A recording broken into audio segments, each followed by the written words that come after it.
From the Newstalk ZB newsroom, this is Newsfix.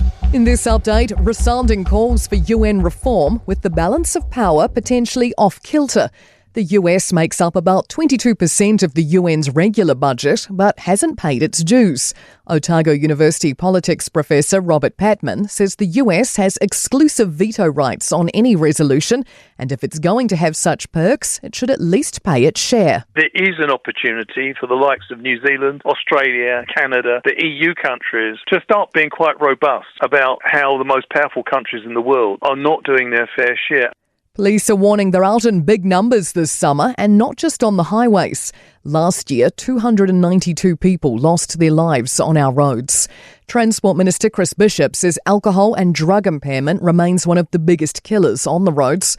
Superintendent Steve Greeley says it's important people stay alert, even when driving outside of congested areas. What we'd say is that any part of the roading network in New Zealand is at risk.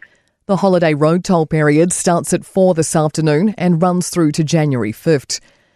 Police believe they found the body of a man who was last seen near a boat ramp north of Thames on Monday. Authorities received reports of a body being found by a member of the public just after 6 this morning. Investigations are underway after an early morning house fire in New Plymouth. Fire and emergency responded to the blaze about 2:30. Staff reports one person is understood to have died.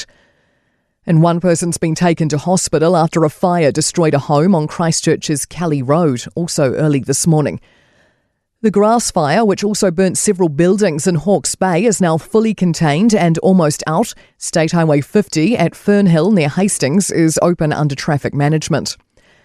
One person has serious injuries after crashing their car into a tree at Tauronga's Welcome Bay this morning. And a broadcast issue impacting multiple Freeview, 3Now and Sky television channels has been resolved. Freeview says the problem was from outside New Zealand. And that's news. I'm Scarlett Swetanovich. To sport, and two-time former champion Gary Anderson is through to the last 32 at the World Darts Championship. Bullseye again. Gary Anderson on the bullseye. Champagne stuff. Vintage Gary Anderson.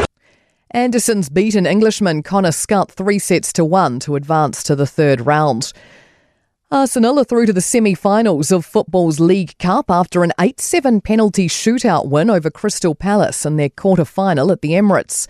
The scores were locked at 1-1 after 90 minutes, with the tie going straight to spot kicks. The first 15 penalties were all converted before Palace defender Maxence Lacroix missed. Arsenal will face Chelsea in a two-legged semi-final. And that's sport. For more news, listen to Newstalk ZB live on iHeartRadio.